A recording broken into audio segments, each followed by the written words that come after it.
हे जे जास्त सेन्सिटिव्ह गोष्ट असते कुठल्याही वेळी हे सगळं चाललंय आणि सगळे लोक संशयाने आमच्याकडे बघतात येत आणि ते जात असताना त्या कचऱ्यातून शेवटी पार मागच्या बाजूला तांबा आणि पितळेच्या पोती सापडले तिथे त्याच्यात।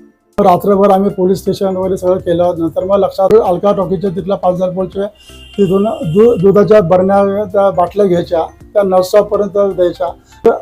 एक आध्यात्मिक शक्ती असलेल्या एक महिला होती, तिने सांगितलं होतं की तुम्ही काळजी करू नका, तुमच्या याच्या दुकानाच्या जवळच तुम्हाला दुकान मिळणार आहे, तुम्ही काळजी घ्या। वयस्कर ग्रस्त माझ्या दुकानात आला, त्याने मला बाकी सगळे निघून गेले। नंदी पहिले गेला, तो बाकी माणसं गेले आणि फक्त दुकानात तो माणूस राहिला।